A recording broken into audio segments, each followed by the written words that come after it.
I know I have not done anything wrong. Still I'm wearing this black scarf and sitting in front of. Yes. The person who has done wrong, actually he should wear the scarf 100%. and he deserves this, not me. True. Yes. And I would like to thank Tanush and Vikyat so much that they were there with me. Like the day I filed their fire and till now they're there with me. I'm so grateful to even meet them. Thank you so much.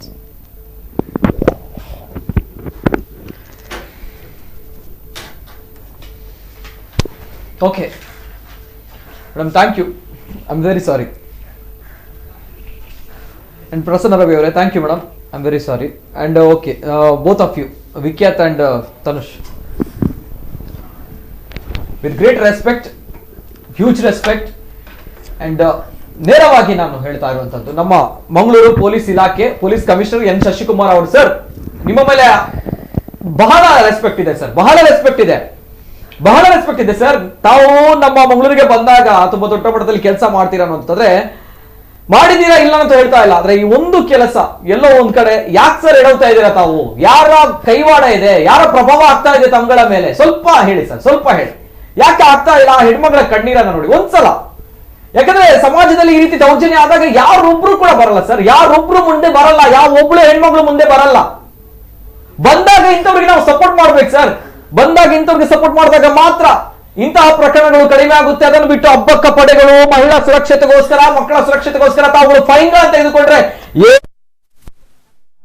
ಏನ್ ಮಾಡ್ಲಿಕ್ಕಾಗಲ್ಲ. ನಮ್ಮ ಸಮಾಜ ಬದಲಾವಣೆ ಆಗಲ್ಲ. ಸ್ವಲ್ಪ ಯೋಚನೆ ಮಾಡ್ಕೊಳ್ಳಿ sir, ಸ್ವಲ್ಪ ಆಲೋಚನೆ ಮಾಡ್ಕೊಳ್ಳಿ, ಸ್ವಲ್ಪ ಆದ್ರೂ ಯೋಚನೆ ಮಾಡ್ಕೊಳ್ಳಿ. ಜೊತೆಗೆ ನಂಬಿಕೆ ಇದೆ ತಮ್ಗಳ ಮೇಲೆ, ಏನಾದ್ರೂ ಮಾಡ್ತೀರಾ. ಇಲ್ಲದ್ರೆ ಇದೇ ರೀತಿ ಆಗ್ತಾ ಹೋದ್ರೆ ಯಾರೊಬ್ರು ಕೂಡ ಮುಂದೆ ಬರಲ್ಲ. ಕೊನೆಗೆ ಆಗ್ತಾ ಇರುವಂತದ್ದು ನಾವು ನೋಡ್ತಾ ಇರ್ತೇವೆ. ಸುಸೈಡ್ ಮಾಡಿರುವಂತದ್ದು ಎಷ್ಟೋ ಹೆಣ್ಮಗಳು, ಏನೇನೋ ನಡೆದಿರುವಂತಹ ಹೆಣ್ಮಕ್ಳು. ತದನಂತರ ನಾವುಗಳು ಇಲ್ಲಿ ಕ್ಯಾಂಡಲ್ ಗಳನ್ನ ಹೊತ್ತಿಸ್ತೇವೆ, ತದನಂತರ ನಾವುಗಳು ಇಲ್ಲಿ ಪ್ರತಿಕೃತಿಯನ್ನ ದಹನ ಮಾಡ್ತೇವೆ, ತದನಂತರ ನಾವುಗಳು ರೇಪಿಸ್ಟ್ ಗಳನ್ನ ಗಲ್ಲಿಗೇರಿಸಬೇಕು ಅಂತ ದೊಡ್ಡ ದೊಡ್ಡ ಭಾಷಣಗಳನ್ನ ಮಾಡ್ತೇವೆ. No use. ಬದುಕಿದ್ದಾಗ ಪ್ರತಿಭಟಿಸ್ತಾರೆ ನೋಡಿ ಮುಂದೆ ಬಂದು, ಅಂತವರಿಗೆ ಸಪೋರ್ಟ್ ಮಾಡಿ.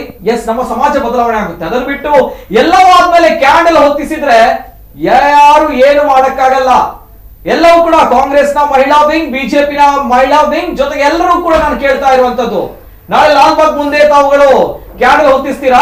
ಎಲ್ಲೋ ಒಂದ್ ಕಡೆ ರೇಪ್ ಆಯ್ತು ಅಂತ ಹೇಳಿದಾಗ ಯಾರನ್ನ ಪ್ರತಿಭಟಿಸ್ತೀರಾ? ಈ ಸರ್ಕಾರದಲ್ಲಿ, ಈ ಗವರ್ಮೆಂಟ್ ಅಲ್ಲಿ ಈ ರೀತಿ ಆಗ್ತಾ ಇದೆ. ಎಸ್, ಮಂಗಳೂರಲ್ಲಿ ಈ ರೀತಿ ಆಗ್ತಾ ಇದೆ. ಏನ್ ಮಾಡ್ತಾ ಇದ್ದೀರಾ ತಾವುಗಳು? ತಮ್ಮ ಆತ್ಮಸಾಕ್ಷಿಯನ್ನು ಮುಟ್ಕೊಂಡು ನೋಡಿ. ಪ್ರತಿಯೊಬ್ಬ ಲೀಡರ್ಗಳು ನಾಚಿಕೆ ಆಗ್ಬೇಕು ತಮ್ಗಳಿಗೆ ನೇರವಾಗಿ. ಕೊನೆಯದಾಗಿ ಒಂದು ವಿಚಾರ, ನನ್ಗೆ ಬಂದಿರುವಂತಹ ಮಾಹಿತಿಯ ಪ್ರಕಾರ 4 ತಂಡಗಳು, ವಿಶೇಷ ತಂಡಗಳು ಕೆಲಸ ಮಾಡ್ತಾ ಇದೆ ಅನ್ನುವಂತಹ ವಿಚಾರ. ರಾಜೇಶ್ ಭಟ್ ಅವರ ಪತ್ತೆಗಾಗಿ.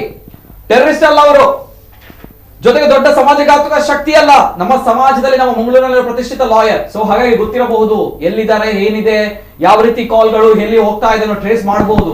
It's not a joke. ನೋಡ್ತಾ ಇದ್ದಾರೆ ಜನರು, ಸ್ವಲ್ಪ ಆಲೋಚನೆ ಮಾಡ್ಕೊಳ್ಳಿ ತಾವುಗಳು. ಜೊತೆಗೆ ಗೊತ್ತಿರುವಂತಹ ಮಾಹಿತಿ, ನನಗೆ ಬಂದಿರುವಂತಹ ಮಾಹಿತಿ, ಈ ಒಂದು ಕೇಸನ್ನ ಇನ್ನು ಮುಂದಕ್ಕೆ ನಮ್ಮ ಮಂಗಳೂರಿನ ಡಿಸಿಪಿ ಅವರಿಗೆ ಹಸ್ತಾಂತರಿಸಲಾಗಿದೆ ಅನ್ನುವಂತಹ ವಿಚಾರ. ಡಿಸಿಪಿ ಅವರು ಹರಿರಾಮ್ ಶಂಕರ್ ಅವರು, ಅಪಾರವಾಗಿರುವಂತಹ ಗೌರವ ಇದೆ. ಯಂಗ್ ಅಂಡ್ ಎನರ್ಜೆಟಿಕ್ ಆಗಿರುವಂತಹ ಯುವಕ, ಅಪಾರವಾಗಿರುವಂತಹ ಗೌರವ, ಅಭಿಮಾನ ಇದೆ. ಅನೇಕ ಕೆಲಸಗಳನ್ನ ಯಶಸ್ವಿಯಾಗಿ ನಿಭಾಯಿಸಿದ್ದಾರೆ.